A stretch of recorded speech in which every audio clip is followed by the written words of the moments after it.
મારું નામ સુરેશભાઈ વાઢેર છે. લોઢવા ક્ષેત્રના નિર્દેશક તરીકે સેવા આપું છું. અને મારે ડૉક્ટર? હા, હું પોતે ડૉક્ટર છું. જનરલ પ્રેક્ટિસ કરું છું ગામડામાં, ત્યાં લોઢવા ગામમાં જ.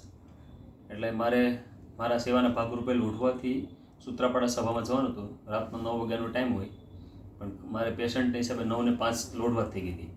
એટલે 7 મિનિટમાં હું જંગલમાં પહોંચી ગયો અને 9:12 વાગ્યા એક્ઝેક્ટ સૂત્રાપાડાના જંગલમાં પહોંચ્યો. એટલે સિંહ અને સિંહણનો આખો પરિવાર હતો, જેમાં 2 સિંહણ, 3 બચ્ચા હતા અને 2 જેટલા સિંહ, એટલે ટોટલ 7 જ હતા. આખો એનો પરિવાર જંગલમાં એક્ઝેક્ટ રોડ ઉપર આવી ગયેલો. અને અચાનક મારી પાસે એક કારવાળો હતો. તમે 2 વ્હીલર ઉપર? હા, હું 2 વ્હીલર લઈને હતો અને મારી આગળ એક સ્પીકર હતો, આપણે જે સભાની અંદર લઈ જાય ને માઇક્રોફોનવાળો, એટલે આમ અનબેલેન્સ થઈ ગઈ. પણ એ 4 વ્હીલવાળો બી ગયો એટલે એની ગાડી આખી અહીંયા બ્લોક કરી દીધી. ગાડીમાં લાઇટ ચાલુ રહી ગઈ, ગાડી આખી એને બંધ થઈ ગઈ.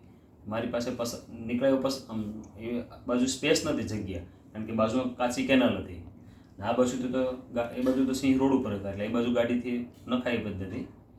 પણ પછી બાપાની કૃપાથી એ સમયે એક્ઝેક્ટ સિંહણ છે ને એ ધીમા ધીમા પગલે ક્રોસ ફોટો રાખે અને મારી પેરેલલ મારી સામે આવી ગઈ. પછી મારી હિંમત તૂટવા માંડી. એટલે પછી મેં બાપા ભગવાનને યાદ કર્યા.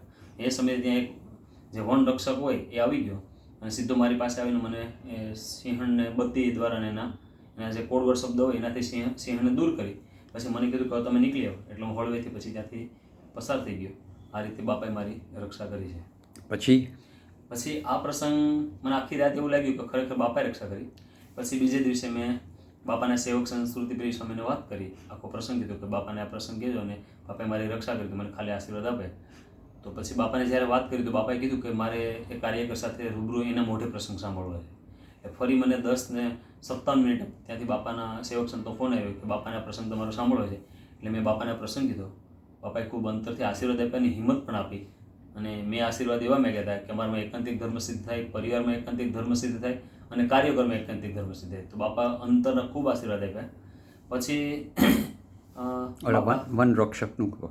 હા, વન રક્ષકનું જ્યારે પછી મને એવું હતું કે ત્યાં વન રક્ષક હશે કદાચ. પછી રાત્રે તો હું સભામાંથી ઘરે આવી ગયો. બીજે દિવસે મેં ત્યાંના કાર્યકર્તાને પૂછ્યું કે તમે જાઓ, એ વન રક્ષક ત્યાં રહે છે કે નહીં? એટલે એને કલાક 1.5 કલાક પછી મને કીધું કે ત્યાં કોઈ હોય નહીં, પણ કદાચ હમણાં મૂક્યા તો ખબર નહીં અને ક્યાંથી આવ્યા પણ કોઈને ખબર નથી. એટલે આ રીતથી વનરક્ષકની અંદર પ્રવેશ કરીને બાપાએ મારી નજર સામે મારી રક્ષા કરી. બાકી એક્ઝેક્ટ એવી પરિસ્થિતિ કે સિંહણ એના દ્રશ્યો પરથી લાગતું હતું કે હુમલો કરવાની તૈયારી પર જ હતી. એટલે આ રીતથી બાપાએ રક્ષા કરી. પછી બાપાએ આ પ્રસંગ સાંભળ્યો. બાપા જમતા પણ સ્મૃતિપ્રિય સ્વામીને ઘણા બધા પ્રશ્ન પૂછ્યા અને બાપા પાછા 4 વાગે ઉઠીને કીધું કે આપણે હરિભક્ત કાર્યકરને આપણે આશીર્વાદ મોકલવા. પછી બાપાએ મને રેકોર્ડિંગ કરીને આશીર્વાદ આપ્યા અને અંતરથી ખૂબ આશીર્વાદ આપ્યા.